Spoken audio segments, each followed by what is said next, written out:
Welcome everyone to the Platform Podcast. An exciting episode. Usually it's just William and I here on the mics chopping it up, but this time we've got Tash, who's literally just walked off the plane. She's flew in from all the way from Colorado to New Zealand for a very special reason. First of all, Tash, how are you feeling? I'm kind of like a high buzz right now, so I'm all right. I'm about an hour and a half off the plane. Will kindly picked me up.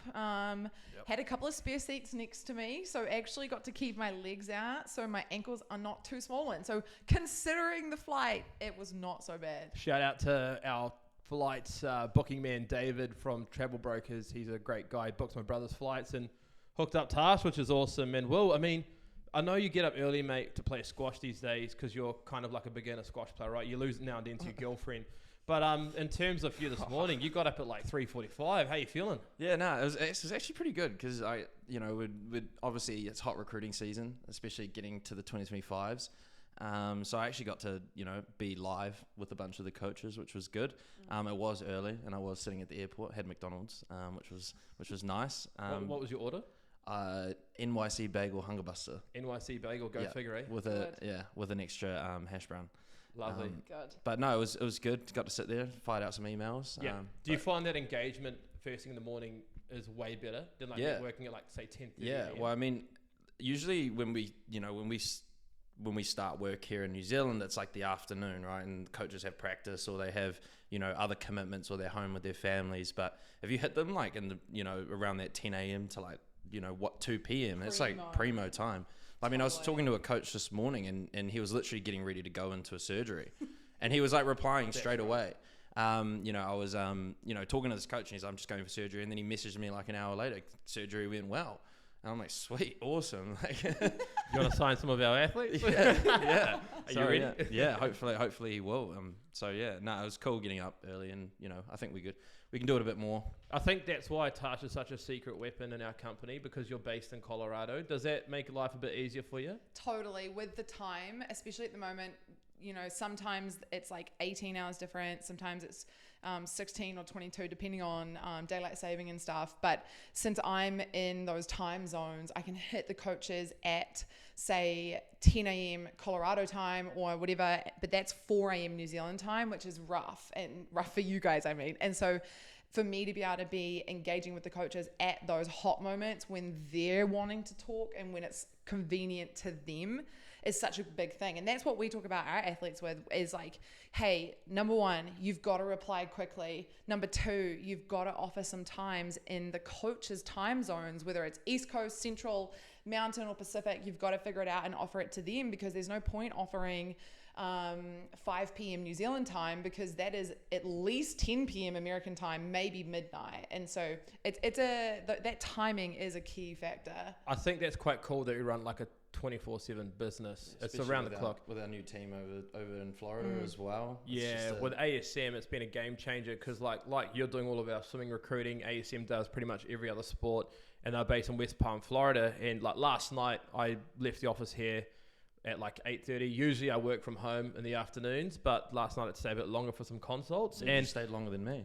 I did, surprisingly. You actually walked out of the meeting room like, oh, you're still here. Yeah. But first one here, last one to leave now and then. And when I was about to go to sleep last night, like 11:30, I got a message from Ryan, who's our head of soccer recruitment in West Palm, Florida, former college coach, just giving an update on a few clients. I'm like, oh, he's actually starting his day now. So it's quite cool that our athletes are getting all of that care, which is cool. But let's address the elephant in the room. Why are you in New Zealand? Why am I here? I am here because we are hosting presentations at Nationals, which is so exciting. And we're super thankful to Swimming New Zealand for that. It's the first time that they're really opening this door for conversation about the US. And so what an honor that they've asked Platform and myself to do that. So I am in Auckland fleetingly, hopping on a plane tomorrow to go to Hawke's Bay to be at both Olympic trials, which is wrapping up this weekend, and then Nationals next week. And I'll be hosting presentations. I'll be hosting consults, one-on-one, coffees, you name it. We are sharing information all about the US in person for the first time at a swimming event in New Zealand. I think it's quite cool because you'll be kind of taking a trip down memory lane. Being a young Kiwi, going to all the nationals. Like, these athletes are now going to have someone that's been in their shoes and then have gone to the US and lived that experience as well, and now is on the back end where you're connecting directly with college coaches on a daily basis, the value that a lot of athletes are going to get is just incredible. So again, thank you so much to Swimming New Zealand, because I know governing bodies in New Zealand don't really work with college recruitment companies, and fair so, like there's some horrible agencies out there, so I'm not surprised about that at all. But it's great that they've seen some of the athletes that were put into college, that you've worked so hard to get them deals in the US, and it just shows all the hard work that you've done has won their trust, so that's awesome. Thank you. Your track record is pretty good. Thank you. I try. I hear so much, like to a point that perhaps my therapist would say that it's too much, but I care so much about the athletes, and I know that we all do. I've got a WhatsApp chat with you. I know. I want the best for them, and I will contact as many coaches as I need to. I will do whatever I can, and I know that we're all the same, but just speaking to my swimmers, I mean, I get goosebumps and like get teary when they sign their deals, because we've worked with them through that vulnerable time and they're leaning on us, and that's such a cool thing that we can get them to that moment. I love it. It is the coolest part of this whole job, eh? I remember the first time when I had that, that 2023 intake, when I was just sitting with you and I was like, far out, this is awesome. Like, I absolutely love this. Yeah, it is cool. And you've been doing it for 10 years. Yeah, it's always exciting, but not only that, like not them just signing the deal, but them going to the States and getting amongst it. Yeah, I think the problem with this job with us, it's a good problem, is that we get so emotionally involved in our clients. We get so connected to them. So when they win, we feel like top of the moon. Like I saw Cooper Morley's WhatsApp group still going off with your comments. And he's in the States at Penn State, swimming there, crushing records, like doing so well. And you were just in there, got him on the big screen, watching him at the NCAAs. How was that for you? So cool. So yeah, literally at home, NCAA's Nationals is streamed, D1 and D2. And I had it, I'm working, but at the same time I'm streaming swimming, and then to see our Kiwis on arguably the most competitive stage in the world, because those swimmers, most of them are Olympians. And to see Cooper come out, and then he walks out and they're saying like, Cooper Morley, lane 1 from New Zealand. It's so amazing. He has thrived. And dude, you made that happen. That must have been a pretty cool feeling. Awesome. I love it. He's at a 6th spot too. A great school. Like Penn State's a great program. My mate Mike Mucci, who's a tennis coach, he used to coach in Florida at a D1 program. He's actually coaching there now. Yeah, oh, wow. He contacted one of my good buddies from high school, Ethan Dick. He's a gymnast at Penn State. Whoa. Yeah, he absolutely loves it. That's and awesome. the whiteout that they do in the big stadium where they're all and their stadium's it's like the 3rd biggest or something. It's nearly 100,000 for their football stadium. I mean, talk like that's the whole facility. Eden Park's 43, and that's our biggest stadium. That's just like crazy to think, like the scale that they roll at over there compared to here, and that's why I think it's awesome. That's cool. So what's your itinerary like? Because I think you got quite a busy week, haven't you?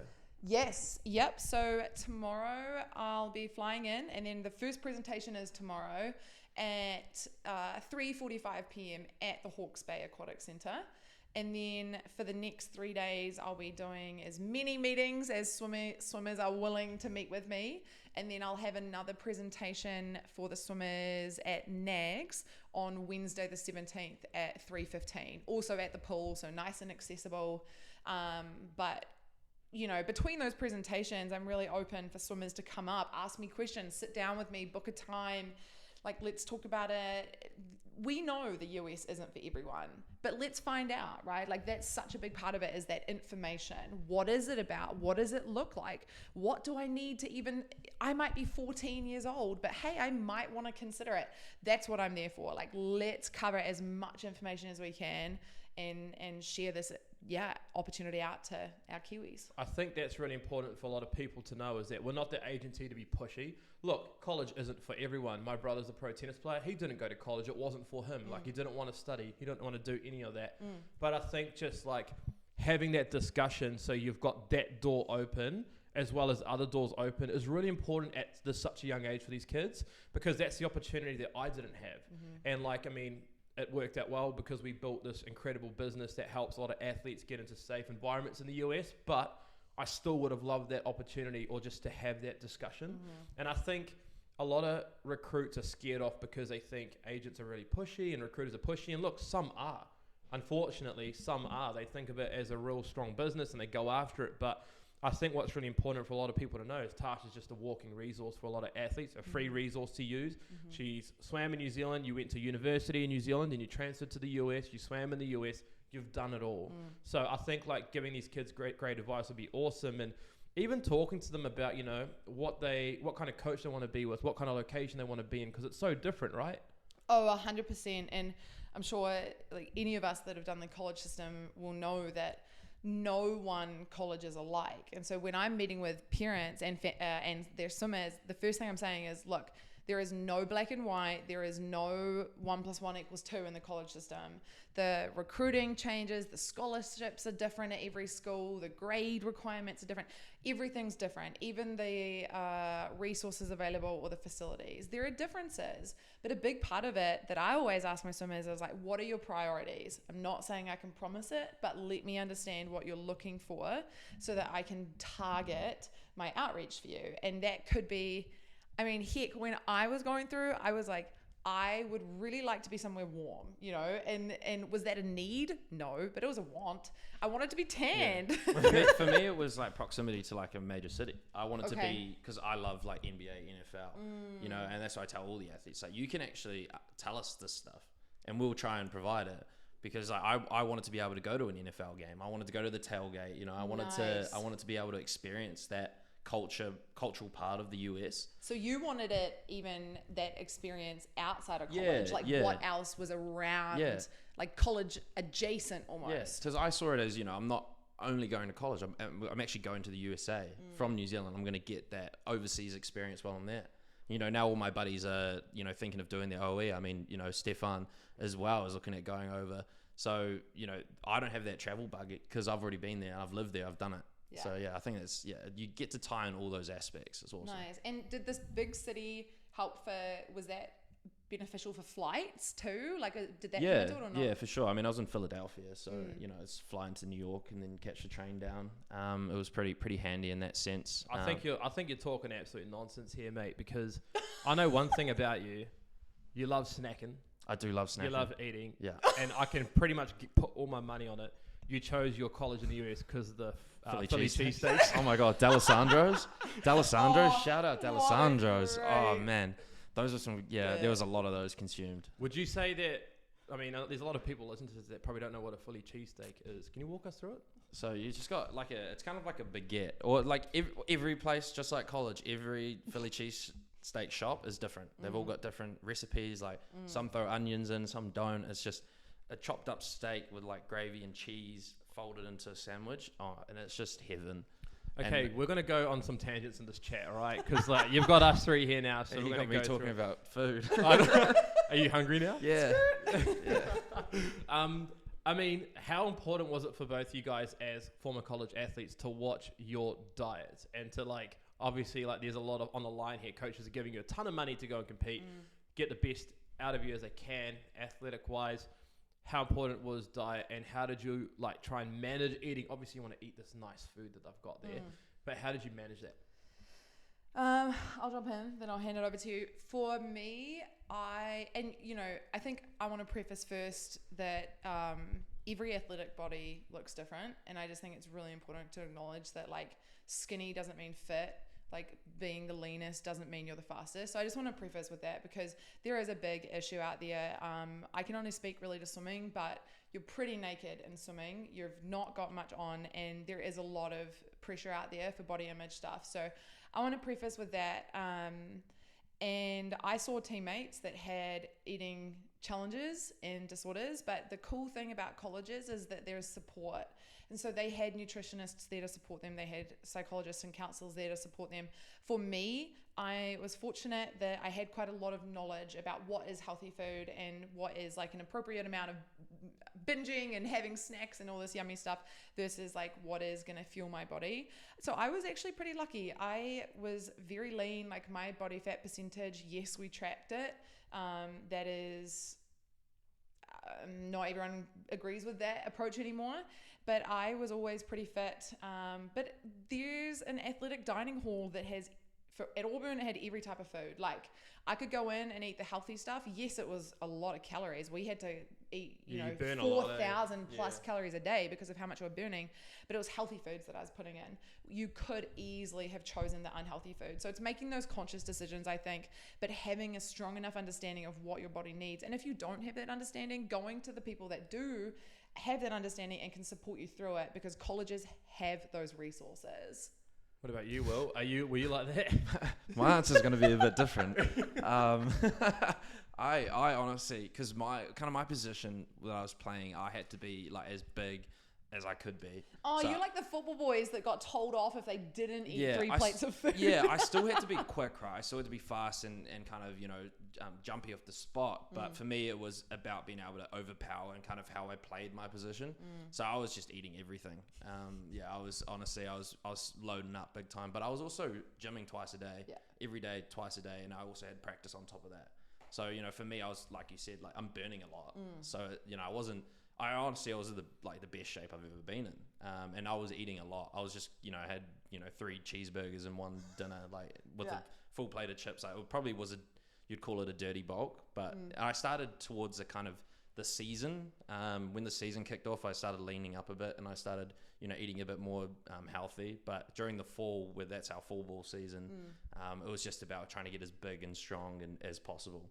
So that's kind of how I adjusted it. And it's fine that it's different, right? Because that's different sports. Oh, completely. And like I literally remember footballers from Auburn going to leave the dining hall and their nutritionist, because the football team had their own one, their nutritionist would be like, hey, third plate now. Yeah. Like they're like, No way. They're on they have like minimum calorie intake. So you have to have a minimum of this. they're like, no, I'm good with 2. And they're like, get back. You think they're like Third plate now. 330 pounds and like they're athletic as well. They're the craziest athletes ever. Like you look at those NFL linemen. Oh man.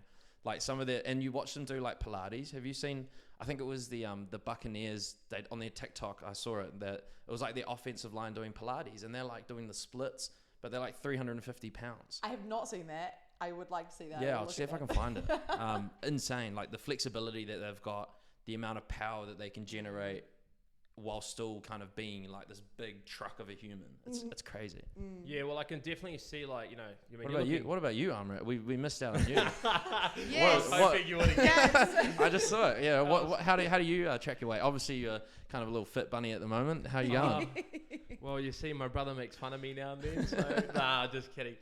You know, like sitting in a chair all day sucks. Yeah. And like I grew up playing a lot of tennis. Like my dad made us train, like literally made us train, like sheets off. You're running now from like 6 to 8 every morning.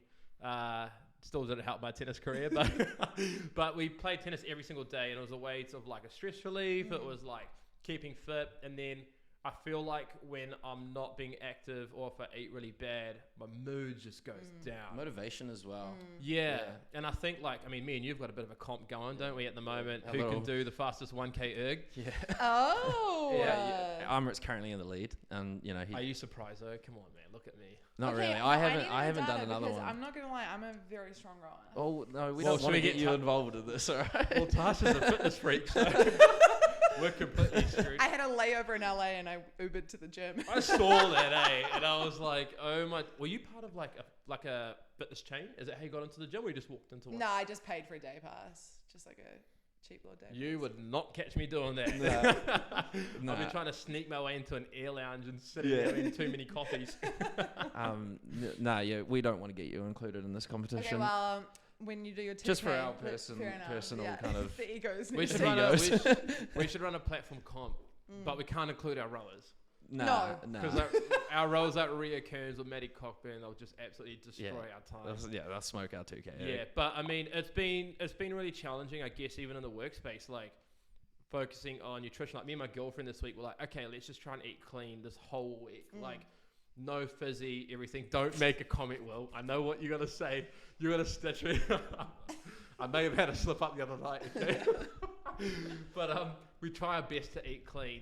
But we've got this dairy across the road. That's brutal. Circle K. Oh. Circle K. What? That's in New Zealand now. Yeah. Well, this That's one an right American there. chain. It is. Oh my god. And you walk in and you'll walk out smelling like deep fry. Oh, yeah. Literally, but like when I go there, I try and get the odd protein bar, you know, like tuna and rice, that sort of thing. But there's sometimes I'll see a bag of chips. I know Stefan walked back with a bag of grain waves the other day. I'm the worst for it though. I go in there and I walk out with like chocolate bars and it's bad. So then I like force myself to go to the squash club after work and like do a 5K. So would you say like normally though you're quite disciplined? For me, I've always got the intention that, you know, if I want to eat, like I'm a huge like comfort food guy. I kind of, you know, it makes me feel good when I eat nice food.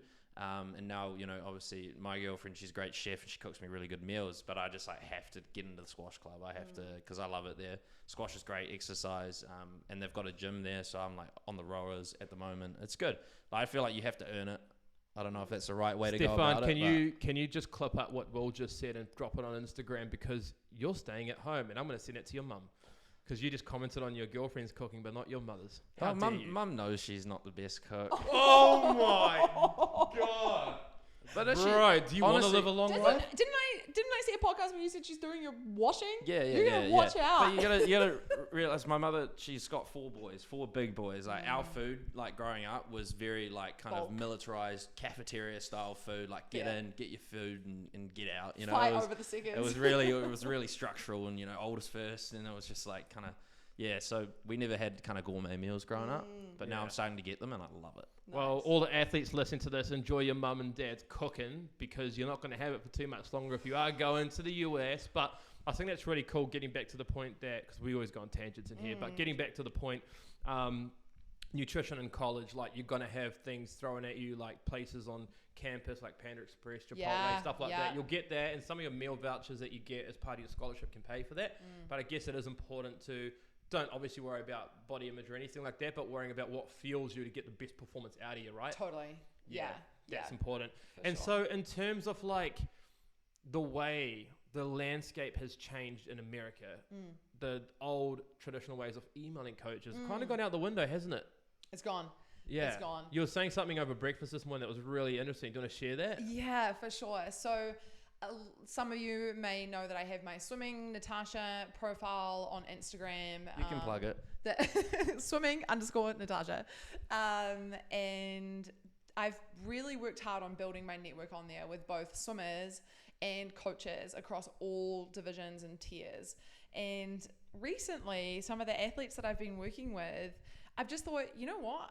Instead of emailing these coaches, I know for a fact they're looking at my Instagram. So I would get their times. I'd take their name out, of course, make it safe for the athlete. But I put their times up on my story. And for some of my athletes, within a couple of hours, I had like 25 plus D1 and D2 coaches reaching out saying like, yep, interested, please connect me. And so what a cool way. And actually a couple of D1 coaches reached out specifically and said, yes, interested, but also just wanted to say, love what you're doing, love how you're taking this approach on recruiting. And one of them literally said, because email is dead. And it's so interesting because, I mean, we've all emailed coaches and never heard back. And there's a reason, because their email is publicly listed. So that means that if we can find it, any kid in Iceland, Norway, like it doesn't matter. They can all they find get that hundreds a day. Hundreds. It's so overwhelming. And so they want to connect in the most personal way. And if I've built the network, then they can find it on Instagram or WhatsApp too. Yeah. So, or like text. I text a lot of coaches as well. 100%. And like the other day we had Coach Sefa, who's a water polo coach for University of Pacific. I caught up with him for a coffee, and he had 2 phones. He had his like obviously his personal phone with his New Zealand SIM card, but then he had his college phone as well. His college phone was up, and like I kid you not, he had email after email after email coming through, and I was like, bro, like how many emails have you got? He's like, about 200 this week. I'm like, would you tip them? He goes, nah.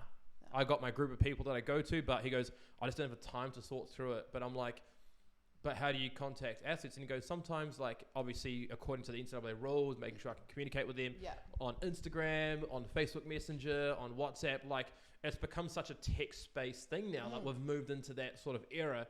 And I guess that's where ASM have absolutely clutched it with their brand new app. If you've got an iPhone, because it's only available for iPhone users right now, Android users will come very, very soon. But you can download it. You can post photos, videos. You can search colleges. You can request connections. Like, it's such a cool space, and Even that guy Bryce that I met that runs that company Talent Locker that I was showing you this morning. That's cool. That's really cool. Yeah, an app to help professional athletes land pro deals, predominantly in sports like rugby union, rugby league is how he started.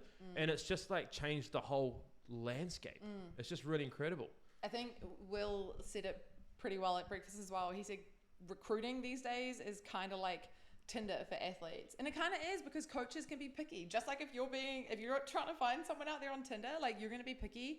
Coaches can be picky, and that's why stats are so important. And that's why what are we preaching at the moment to even like obviously with swimming and you know measured events, measured sports. You know, it is very important to have stats. But even for like soccer athletes, rugby athletes, you know, having those big 3 lifts or you know your 40-yard dash, all of that kind of stuff is super key. And having a piece of tech to help stage that to coaches is really important. Showcase that to and coaches they've got the is tech really now. important. Yeah, you're going down to Hastings this weekend and you're there for the whole week. So you've built a pretty incredible spreadsheet, right? Yes. You've got like all these swimming times, etc. How does that work? Oh, that thing is my baby. Let's be clear. You're pretty good at spreadsheets, mate. Thank you. Yeah. It's I love how at the bottom of them all as well, it's owned by Natasha Lloyd. Like I did a spreadsheet for our clients, like our college connection updates one. I was like, this is sick. Spent hours on it. Then you just come be like, oh, let me whip up something in half an hour. And I saw it and I was like, damn. Thank you very much. During my MBA, I did an Excel like expert course, and it really has taken me so far. But anyway, this spreadsheet, yes, it is my baby. Like I say, I've spent hours and hours on this, and what it is it's target times required to get a scholarship in each tier of swimming, from top of D1, middle of D1, low D1, top D2, mid D2, low D2, NAI and JUCO. And what I did is I took results from conference championships across every tier. I took results from specific schools that qualify within those tiers. And then I even took results from NCAAs and a bunch of other competitions and figured out exactly what times I need. Well, I say exactly. Let's be clear, recruiting is a grey thing, right? There's no black and white. But very close. Yes, very close. And it gives me and my athletes that I work with a great understanding of where we're going to start. Doesn't mean that's where we're going to finish. They might get faster as I'm recruiting for them, but it gives us a really clear image of what is required. And so for athletes that I work with, if they're saying like, oh, I want to get to the middle D1 area, I can show them the exact times needed. And not only that, I've spent some hours on this thing. I've even added an additional column for every tier that shows the walk-ons required, because that's something that we haven't really talked about much before, I don't think, is the walk-on situation. Yeah.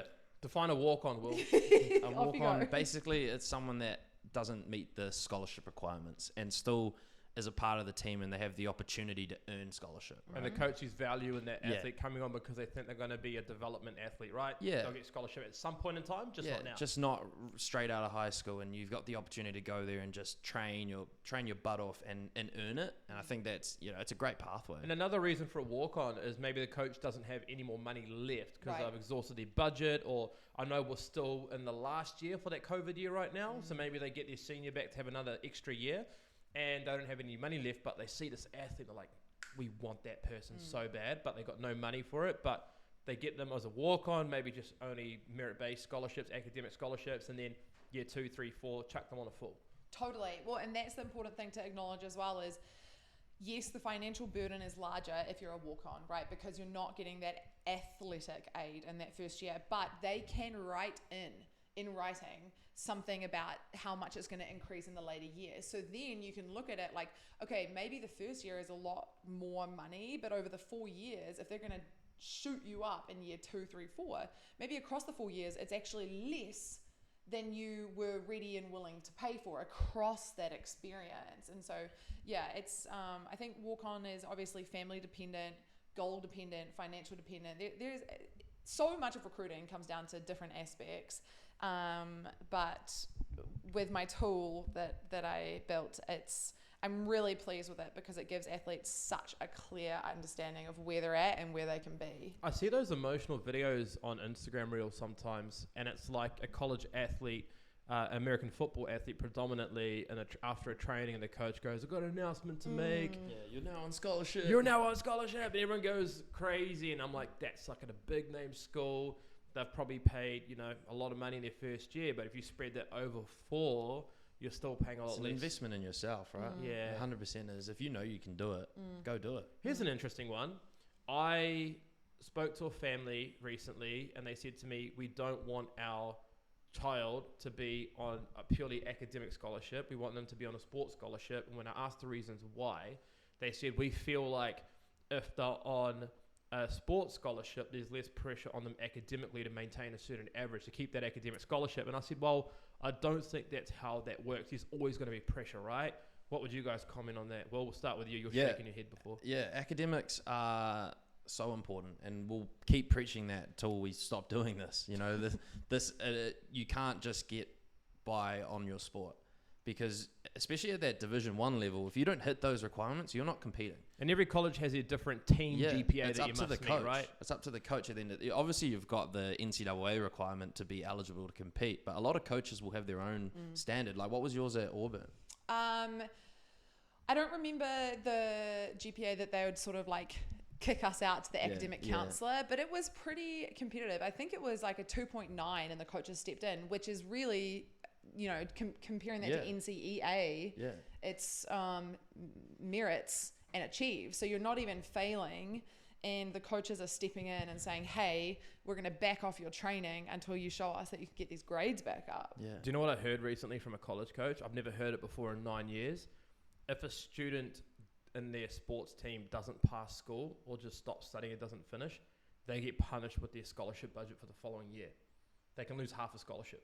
So, for example, if I'm a college coach and Will's playing in my tennis team, and then for some reason Will decides I'm not going to do any more classes, he doesn't graduate, or he doesn't pass the year, it looks really bad on the university. So the college will punish me and say, you get one less scholarship. So if I'm on 4.5 scholarships for the year for my 8 to 10 guys, now I'm on 4 scholarships for the following year. So that's why coaches really step in, because they can get in a lot of trouble. Wow. So I think like whether you're on academic merit scholarships or just on the sports scholarships, the pressure is going to stay the same. Well, my coach used to sit in study hall with us 8 hours a week.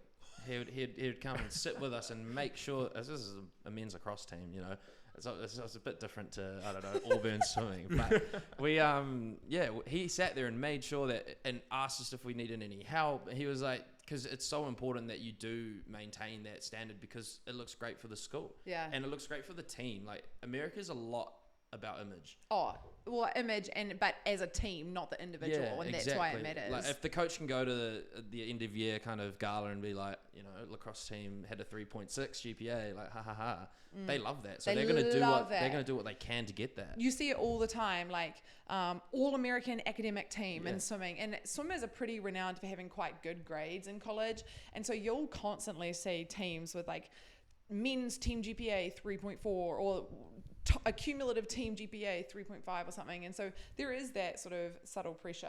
But I just wanted to say, with Will's coach sitting in on study hall, we didn't have that, but for freshmen at Auburn, and I don't know if this is a standard across other schools or if Auburn just wasn't ready to trust their athletes, but we used to have class checkers. Did you ever have this? Like a class? Okay, so they would, these non-athletic students, just students at the college, would be employed by the athletic department to sit outside the entrance to the classroom, and as the athlete you'd have to like walk up and be like, hi, yes, I'm Natasha, and they'd check you off, and then they would submit your attendance to the athletic department to prove that you're going to class. Once you showed a good enough record, they'd drop it. So I mean, I'm an absolute rule follower, and I also do like doing well in school, and so I was always going to class, but we would have people that like would try and get around the system and stuff. Because for our like roll take, it was just a piece of paper that went around, you signed your name, and would often be, not that I did this, but of course not. Would be like, hey mate, I'm not going to class, can you just sign my name down? And then they'll just sign your name and pass it on, and but no, it's I would be absolutely screwed.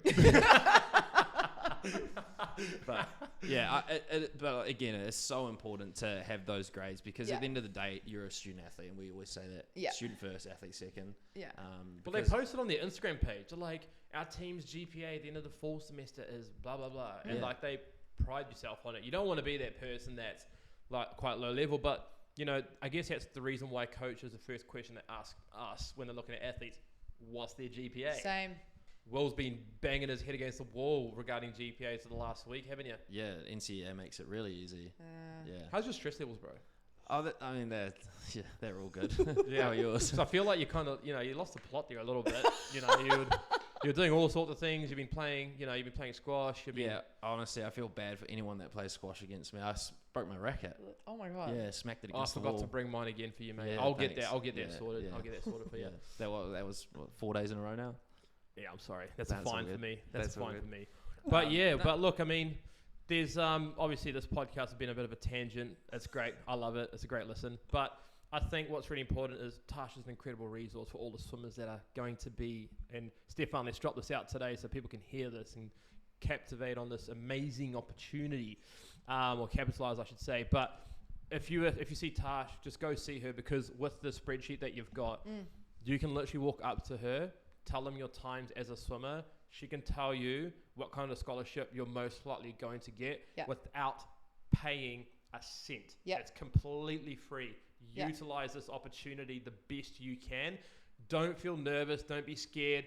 A lot of people at events, when William and I go to it, they get really, really shy, and then they DM us on Instagram later. Aww. Just go up and talk. Be brave. It all takes us 30 seconds. We're actually all good. We're all good people. Yeah. I feel like we're pretty approachable, so like please do come up. I can show you like, hey, this is where you currently are, or hey, if you're 14 and not yet sure about it, let's chat for 10 minutes about what is life like over there. Like, come say hi, even if you have no idea. Like, come ask me about my pet pig that I grew up with, like whatever. Did you have a pet pig? Yes, her name was Tallulah, and she was so well behaved.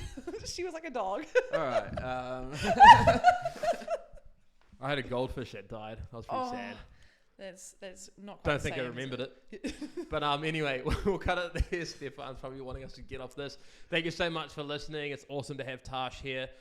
It's a rare opportunity for us to be sitting under the same roof, and hopefully next time, Will and I were talking yesterday about potentially heading to the US in July. Yes. To go meet the ASM team in Florida. We might have to come through Colorado, see you and Tommy. Yes, we would love to have you. Yeah. And have a great weekend and a Thank great you. week down in Napier and Hastings. I know that it's not a short flight for you, so we really appreciate the time. I know you've left your husband there as well, back in Colorado. He's fine. He's fine. He's probably stoked to have a minute without me.